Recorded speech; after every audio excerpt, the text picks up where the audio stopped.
السلام علیکم ورحمۃ اللہ وبرکاتہ۔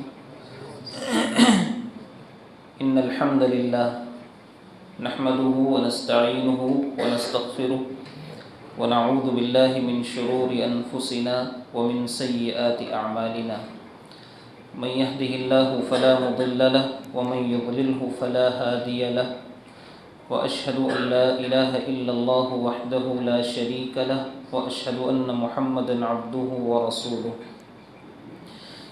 يا أيها الذين آمنوا اتقوا الله حق تقاته ولا تموتن إلا وأنتم مسلمون يا أيها الناس اتقوا ربكم الذي خلقكم من نفس واحدة وخلق منها زوجها وبث منهما رجالا كثيرا ونساء واتقوا الله الذي تساءلون به والأرحام إن الله كان عليكم رقيبا يا أيها الذين آمنوا اتقوا الله وقولوا قولا سديدا يصلح لكم أعمالكم ويغفر لكم ذنوبكم ومن يطع الله ورسوله فقد فاز فوزا عظيما أما بعد فإن خير الحديث كتاب الله وخير الهدي هدي محمد صلى الله عليه وسلم وشر الأمور محدثاتها وكل محدثة بدعة وكل بدعة ضلالة وكل ضلالة في النار أعوذ بالله من الشيطان الرجيم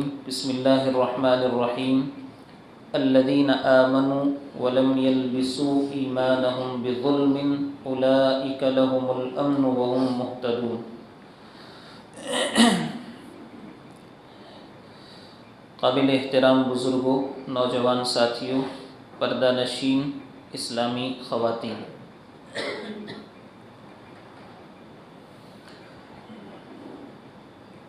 کچھ دنوں پہلے ہمارے ایک بھائی نے ایک سوال کیا، اور عام طور پر یہ سوال آپ کے اس معاشرے کا ایک بہت بڑا مسئلہ ہے، خاص طور پر جب کسی کی وفات ہو جائے، کسی کا انتقال ہو جائے، تو یہ سوال آتا ہے کہ آیا ہم جنازہ پڑھیں یا نہ پڑھیں۔ یہ ایک بہت بڑا مسئلہ ہے۔ میں نے جواب دینے سے پہلے ایک سوال کیا کہ توحید کے بارے میں علم ہے؟ کہا کہ نہیں، توحید کے بارے میں نہیں جانتا ہوں۔ تو میں نے کہا کہ تمہارے سوال کا جواب یہ نہیں ہے کہ نماز ہوتی ہے یا نہیں ہوتی، بلکہ تمہارے سوال کا جواب یہ ہے کہ تم خود توحید کا علم حاصل کرو، کیونکہ جب تک توحید کا علم نہیں ہوگا، اچھے اور برے، صحیح اور غلط میں فرق انسان کر ہی نہیں سکے گا،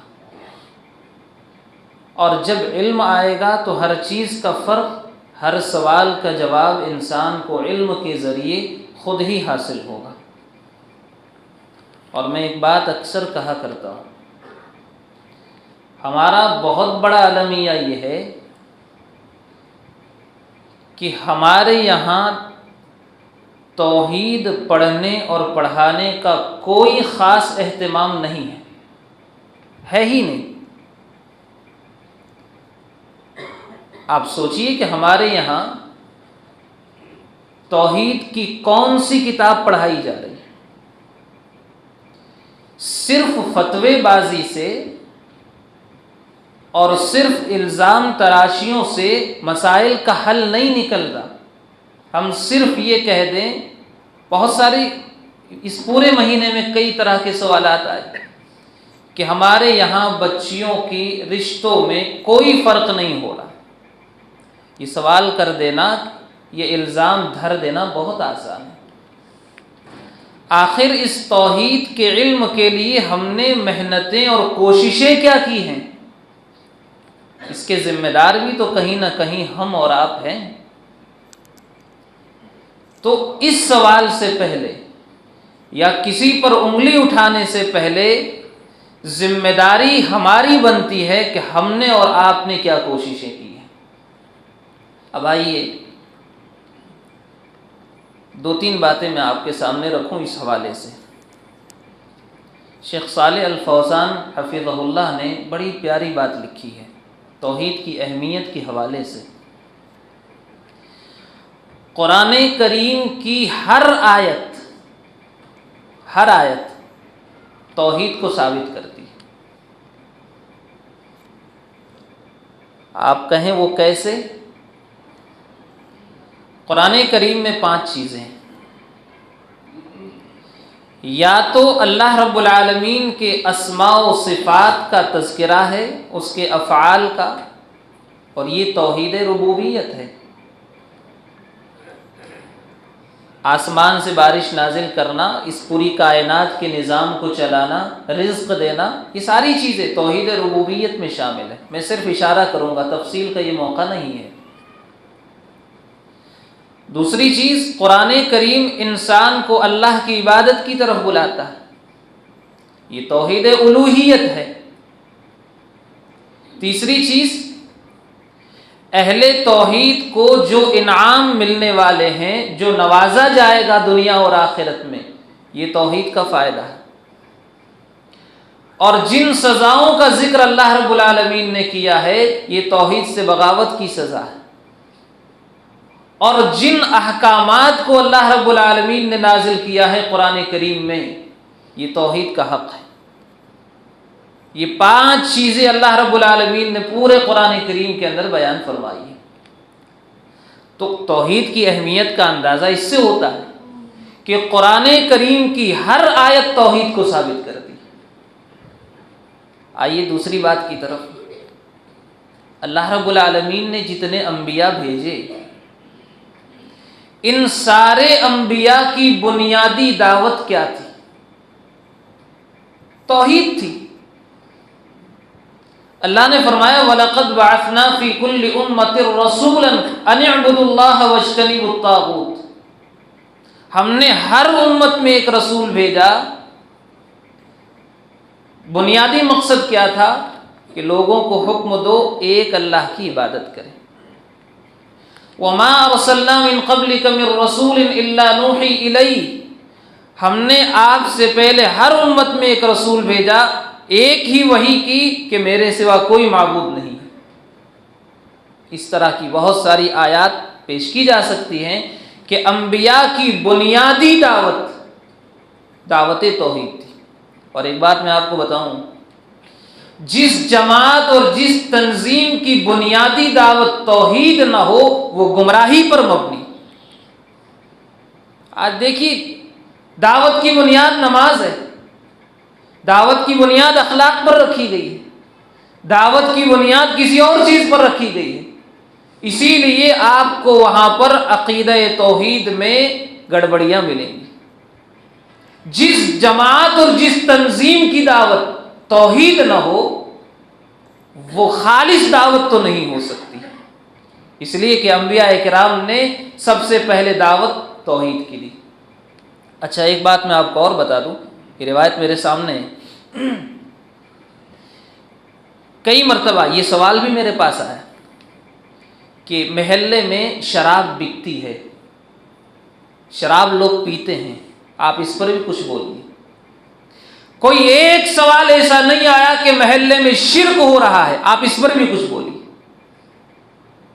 ایک سوال نہیں آیا پورے مہینے میں، کیونکہ ہم زنا کو، شراب کو، چوری کو بڑا گناہ سمجھتے، شرک کو بڑا گناہ سمجھتے ہی نہیں۔ ایک سوال ایسا نہیں آیا، ایک سوال۔ آئیے روایت کو اپنے سامنے رکھیں۔ حضرت ابو ذر رضی اللہ تعالیٰ عنہ کہتے ہیں، میں اللہ کے رسول صلی اللہ علیہ وسلم کے پاس آیا، آپ سفید چادر اوڑھ کر کے لیٹے ہوئے تھے، چلے گئے واپس، پھر آیا، آپ اس وقت جاگ چکے تھے اور ایک حدیث بیان فرما رہے تھے۔ ما من عبد قال لا الہ الا اللہ ثم مات على ذلك الا دخل الجنہ، جس شخص نے لا الہ الا اللہ کہا اور اسی پر موت ہوئی وہ جنت میں داخل ہوگا۔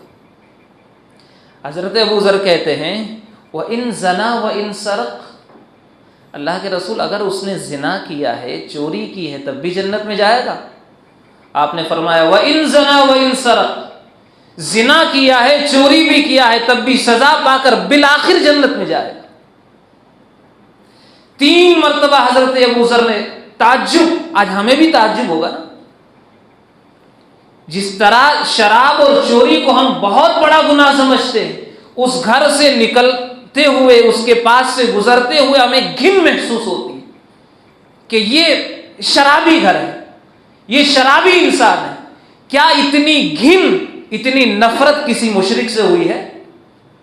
اس کا معنی یہ ہے کہ ہماری توحید کمزور ہے، اس لیے کہ شرک سے بڑا گناہ کوئی ہے ہی نہیں۔ حضرت ابو ذر نے 3 مرتبہ کہا اللہ کے رسول اگر زنا کرے اور چوری کرے تب بھی جنت میں جائے گا۔ آپ نے آخر میں کہا ابو ذر تیری ناک خاک آلود ہو، اگر زنا اور چوری بھی کرے گا تو بالآخر سزا پا کر کے جہنم میں جائے گا۔ دیکھیے، میں اس سے زنا، چوری اور شراب کی قباحت کو کم نہیں کر رہا ہوں، اس کی سنگینی بہت خطرناک ہے، اس کی سزائیں اللہ تبارک و تعالیٰ نے بڑی شدید رکھی ہیں، لیکن اس کے باوجود بھی شرک سے بڑا گناہ تو نہیں۔ اچھا، اور آگے آئیے، یہ جو عذاب اس وقت ہم جھیل رہے ہیں، جو امن و امان خراب ہو چکا ہے، سبب کیا ہے؟ دیکھیے، 2 گناہوں کی کوئی معافی نہیں ہے جب اگر انسان اسی پر مر گیا تو کوئی معافی نہیں۔ زنا، شراب، چوری اگر کرتے ہوئے مر گیا کوئی مسلمان صاحب ایمان، سزا پا کر بالآخر جنت میں جائے گا، لیکن 2 گناہوں کی سزا، 2 گناہوں کی کوئی معافی نہیں۔ ایک ہے شرک، ایک ہے بدعت، کوئی معافی نہیں اگر اسی پر مر گیا۔ پڑھیے قرآن کریم کو، ان اللہ لا یغفر ان یشرک بہ ویغفر ما دون ذلک لمن یشاء، اللہ شرک کے علاوہ کسی گناہ کو بھی معاف کر دے چاہے گا تو۔ انہ من یشرک باللہ فقد حرم اللہ علیہ الجنہ، جس نے شرک کیا اللہ نے اس پر جنت کو حرام کر دیا۔ سوال ہی نہیں ہے کہ کوئی مشرک جنت میں جائے، سوال ہی نہیں ہے کہ کوئی مشرک جنت میں چلا جائے۔ آپ دیکھیے، ایک حدیث آپ کو اب تھوڑا سا دل کو تھام کر کے اس حدیث کو سنیے، اور یہ بات علل اعلان کہی جا سکتی ہے کہ یہ روایت سوائے اہل حدیثوں کے کوئی بیان کر ہی نہیں سکتا، ہمت پڑے گی ہی نہیں۔ اگر یہ روایت کوئی بیان کر سکتا ہے تو صرف اہل حدیث کر سکتا ہے، یہ چیلنج ہے۔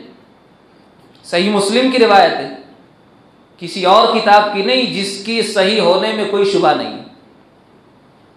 ایک شخص اللہ کے رسول کے پاس آتا ہے، اللہ کے رسول یہ بتائیں این ابی، میرے والد کہاں ہیں؟ آپ نے فرمایا ان اباک فی النار، تمہارے والد جہنم میں۔ سوچئے اگر آپ کو کوئی کہہ دے کہ تمہارے ابا جہنم میں تو کیسا لگے گا؟ اس آدمی کو تھوڑا سا ناگوار گزرا، تکلیف تو ہوگی۔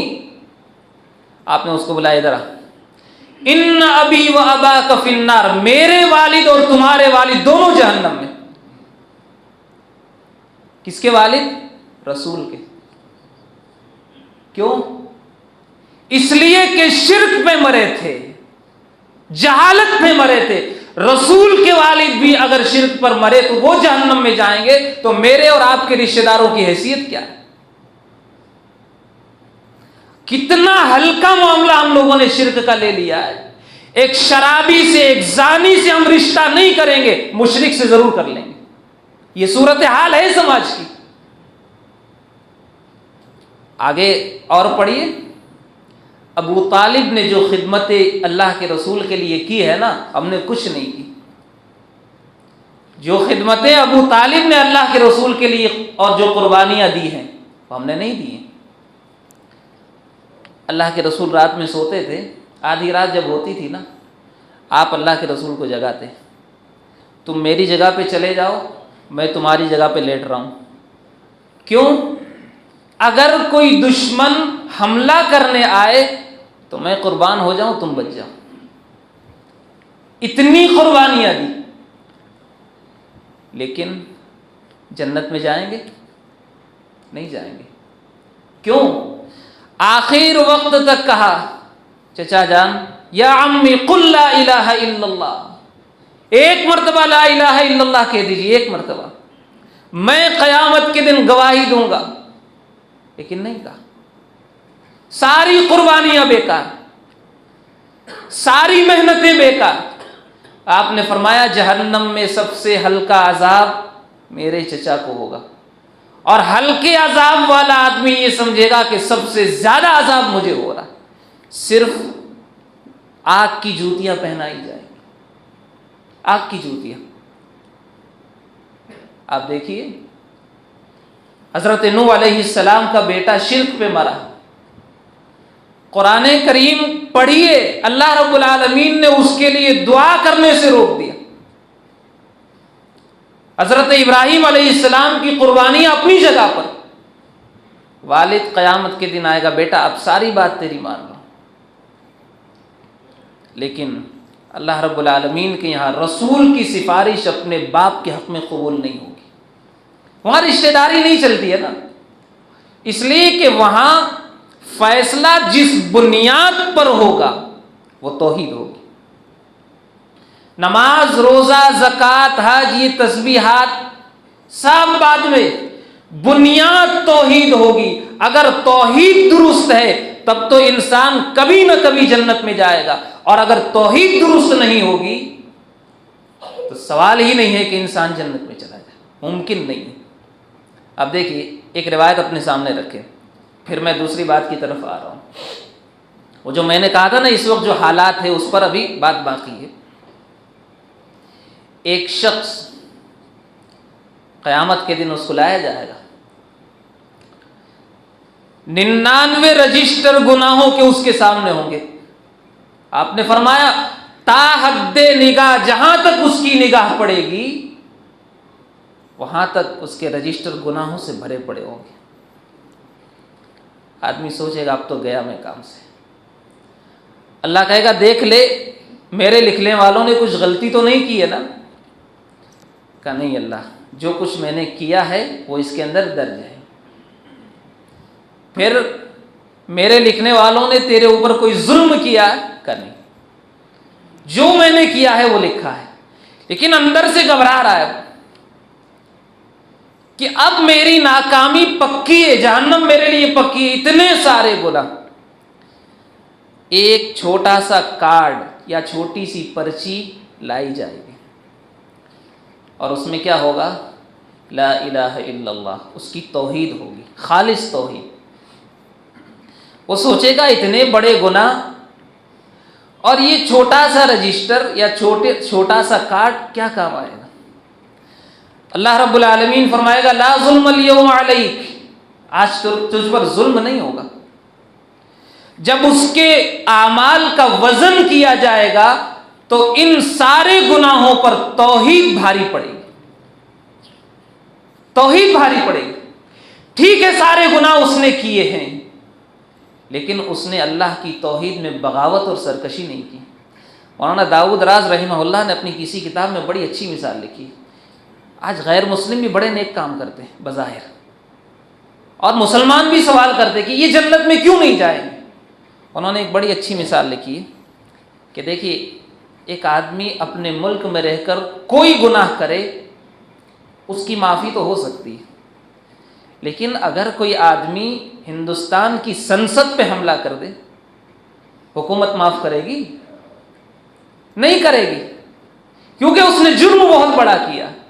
اسی طرح اللہ رب العالمین ہر گناہ کو معاف کر سکتا ہے، لیکن چونکہ اس نے اللہ کی ذات میں اس کی عبادت میں بغاوت کی ہے، اللہ کبھی معاف نہیں کرے گا۔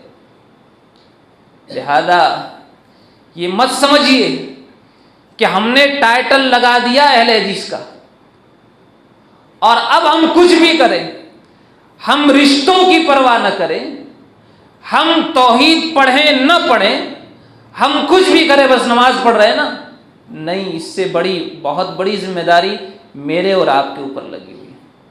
اچھا، رشتوں کی بات آئی ہے تو ایک بات اور سن لیں، صحابہ کرام رشتوں کے معاملے میں کتنے حساس تھے۔ حضرت اکرمہ، ابو جہل کے لڑکے، باپ کافر، بیٹا مسلمان، لیکن اس وقت تک ابھی مسلمان ہوئے نہیں تھے، اور یہ ان لوگوں میں تھے جن کے بارے میں کہا گیا تھا کہ اگر خانہ کعبہ میں بھی لٹکے ہوئے نظر آئے تو ان کو قتل کر دو۔ حالانکہ حرم میں قتل کرنا منع، لیکن ان کا جرم اتنا بڑا تھا کہ اگر وہ وہاں بھی نظر آئے تو چھوڑنا نہیں۔ وہ نکل کے بھاگ گئے، بیوی مسلمان تھی، اللہ کے رسول کے پاس آتی، اللہ کے رسول اس کو امان دے دیجیے۔ بہرحال آپ رحمت للعالمین تھے، آپ نے معاف کر دیا۔ اب بیوی گئی اپنے شوہر کو ڈھونڈنے کے لیے، مل گئے، کہ اللہ کے رسول نے یہ امان نامہ دیا ہے، تمہیں معاف کر دیا، آ جاؤ۔ راستے میں شوہر نے اپنی بیوی کے ساتھ ہم بستری کرنا چاہیے۔ یہ دیکھیے، ایمان اور توحید مضبوط ہوتی ہے نا، تو توحید کے مقابلے میں قریب ترین رشتہ بھی بیکار اور حقیر ہوتا ہے۔ بیوی نے کیا جواب دیا؟ تم میرے لیے اس وقت تک حرام ہو جب تک مسلمان نہیں ہوتے، شرک جب تک نہیں چھوڑتے اس وقت تک حرام ہو۔ اور قرآن کریم میں تو کہہ رہا ہے نا، وَلَا تَنْكِحُوا الْمُشْرِكَاتِ حَتَّى يُؤْمِنْ، کسی مشرک سے اس وقت تک نکاح نہ کرو جب تک کہ ایمان نہ لے آئے،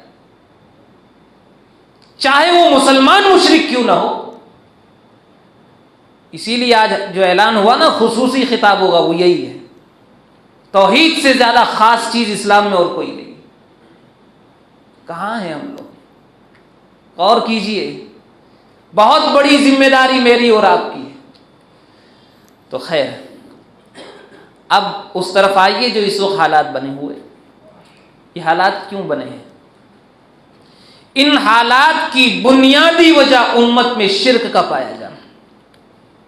پڑھیے قرآن کریم، سورہ روم کو اٹھائیے، قُلْ سِیرُوا فِی الْأَرْضِ فَانظُرُوا کَیْفَ کَانَ عَاقِبَةُ الَّذِینَ مِن قَبْلُ۔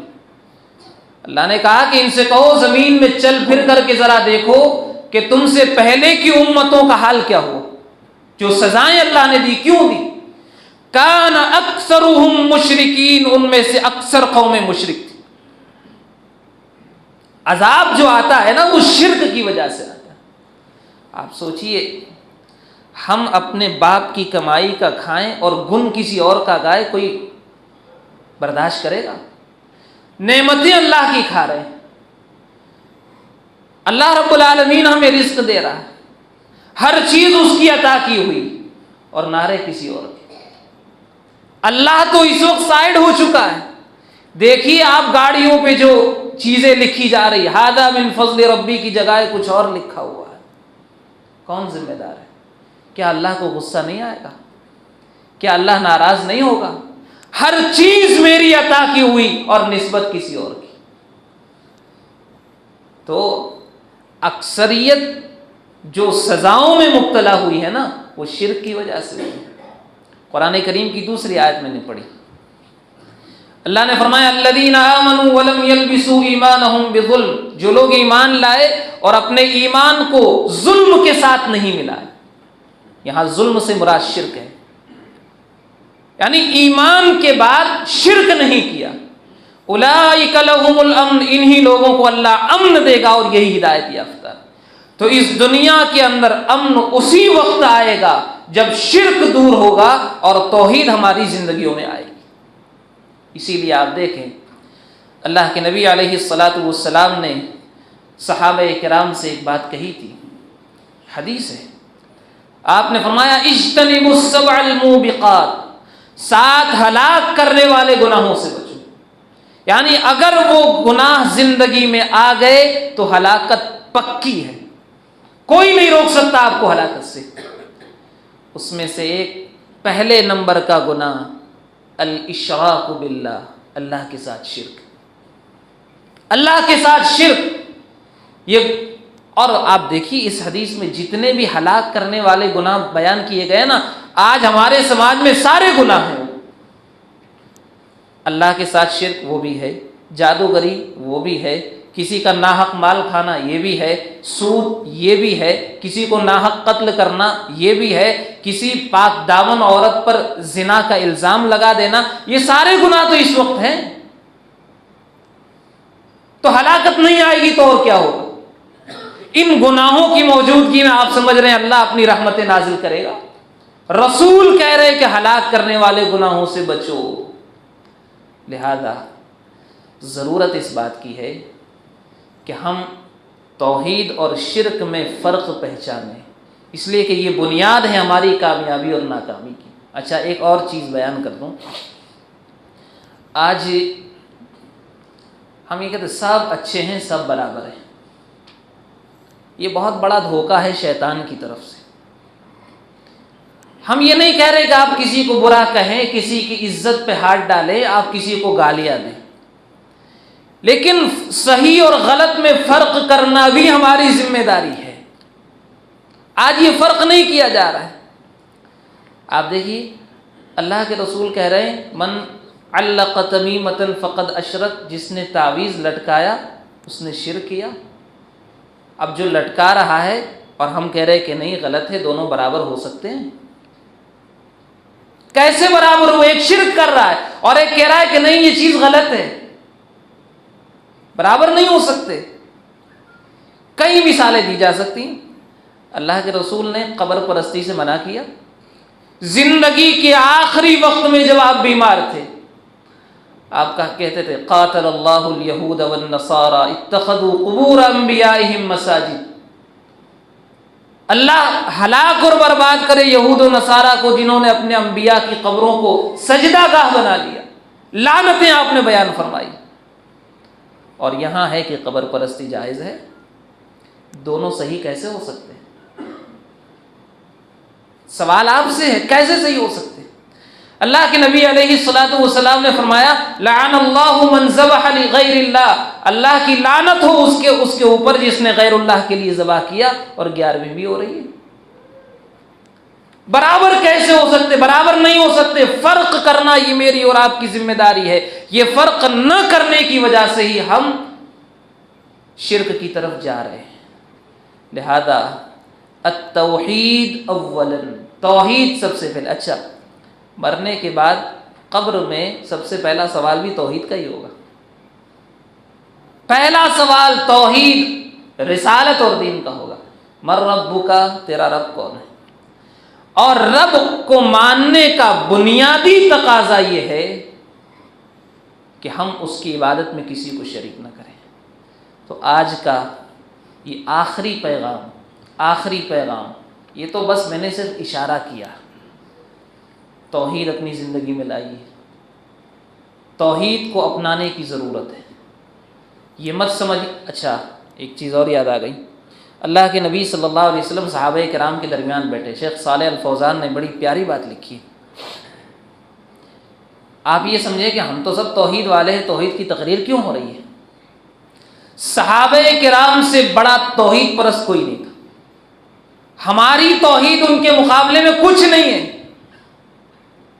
اس کے باوجود بھی آپ صحابہ کرام سے کہتے تھے یا ایھا الناس اتقوا ھذا الشرک، اے لوگو شرک سے بچو۔ شیخ صالح الفوزان کہتے ہیں حفظہ اللہ کہ اس مجلس میں ابو بکر اور عمر جیسے لوگ بیٹھے تھے، عثمان اور علی اور دیگر صحابہ کرام، ان سے آپ کہہ رہے شرک سے بچو۔ فَإِنَّهُ أَخْفَى مِن دَبِيبِ النَّمْلِ، اس لیے کہ اس کی چال چیونٹی سے بھی زیادہ ہلکی ہے۔ انسان کی زندگی میں کب شرک آ جائے پتہ نہیں چلتا۔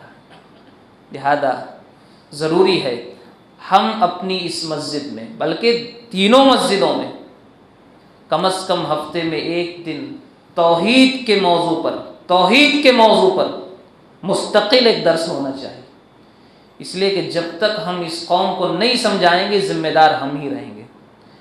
توحید سمجھانے سے پہلے الزام لگانا بند کر دے، فلاں نے اپنی لڑکی فلاں جگہ دے دی، فلاں نے فلاں کے پیچھے نماز جنازہ پڑھ لی، یہ مسئلے کا حل تھوڑی ہے۔ سب سے پہلے سوچئے یہ مسجد کتنے سالوں سے، اور اتنے سالوں میں کتاب التوحید کتنی مرتبہ پڑھائی گئی؟ عرب کے بڑے بڑے علماء ایک ہی کتاب ہر سال پڑھاتے ہیں۔ توحید جس دن مضبوط ہو گئی نا، یہ توحید ہی ہمارا تعلق اللہ سے مضبوط کرے گی، یہ توحید ہی ہمیں اللہ سے جوڑے گی، یہ توحید ہی ہمیں اللہ سے قریب کرے گی۔ اس لیے کہ انسان اللہ کی ذات کے بارے میں جتنا پڑھتا ہے نا، حیرت زدہ ہو جاتا ہے۔ آپ کو ایک بات بتاؤں، آپ کسی انسان کے بارے میں ایک بار پڑھیں گے، دوسری بار پڑھنے کا جی نہیں چاہے گا، یار اس کے بارے میں تو پڑھ لیا۔ لیکن اللہ کی معرفت آپ جتنی حاصل کریں گے، بندہ اللہ سے اتنا ہی قریب ترین ہوتا جائے گا۔ اسی لیے اللہ کے رسول صلی اللہ علیہ وسلم کہا کرتے تھے، میں تم سب سے زیادہ اللہ کو جانتا ہوں۔ پھر انسان اولاد کے لیے کہیں اور نہیں جائے گا، پھر انسان رزق کے لیے حرام راستے نہیں اپنائے گا، پھر انسان دین کی طرف آنے کے لیے کسی کا ڈر نہیں رکھے گا۔ توحید کے اتنے دلائل ہیں۔ حضرت سعد بن ابی وقاص رضی اللہ تعالیٰ عنہ مسلمان ہوئے۔ دیکھیے یہ ہمت ہمارے اندر نہیں ہے، اس لیے کہ توحید کمزور ہے۔ آخری بات، اس کے بعد بات ختم کروں گا۔ ایمان جب لائے نا، ماں نے کہا کہ جب تک یہ اپنا دین نہیں چھوڑے گا اس وقت تک میں نہ کھاؤں گی نہ پیوں گی، بلکہ ایسے ہی مر جاؤں گی۔ سوچیے ہمارے ساتھ یہ معاملہ ہو تو ہم کیا کریں گے؟ ایمان ہمارا اتنا کمزور ہے کہ ہم سماج سے سمجھوتا کر لیتے۔ دیکھیے سماج سمجھوتا کرنے سے کبھی نہیں بنتا ہے، سماج اصولوں سے بنتا ہے۔ آج ہمارے سماج میں اصول ہی کیا ہے؟ جس کے جی میں جو آتا ہے وہ کام کر رہا ہے، کوئی لگام لگانے والا نہیں، کوئی پابندی نہیں۔ میری مرضی ہے میں جیسی چاہے شادی کروں، میری مرضی ہے میں کمانے کے لیے جو راستہ اختیار۔ کوئی ڈر ہے کسی کا؟ کسی کا کوئی ڈر نہیں۔ پہلے تو ڈر ہوتا تھا۔ سعد بن ابی وقاص کی والدہ نے کہا کہ حضرت ایک دن ہو گئے، 2 دن ہو گئے، 3 دن ہو گئے۔ سعد بن ابی وقاص نے کہا توحید سب سے زیادہ اہم ہے، ماں زیادہ اہم نہیں ہے۔ توحید سب سے زیادہ اہم ہے، ماں کا جنازہ نکل جائے یہ منظور ہے، توحید کا جنازہ نہیں نکلنا چاہیے۔ نکل رہا ہے سماج سے، انہی کے بارے میں تو قرآن کی آیت نازل ہوئی نا سورہ عنکبوت کی، وَوَصَّيْنَا الْإِنسَانَ بِوَالِدَيْهِ حُسْنًا۔ ہم نے انسان کو حکم دیا کہ ماں باپ کے ساتھ اچھا سلوک کرے، لیکن ماں باپ اگر شرک کا حکم دے تو نہیں ماننا۔ ہاں آپ اچھا سلوک کیجیے، اخلاق سے پیش آئیے، لیکن شرک میں کوئی سمجھوتا نہیں کسی سے۔ اللہ رب العزت سے دعا ہے رب العالمین ہم سب کو زندگی بھر توحید پر قائم رکھے۔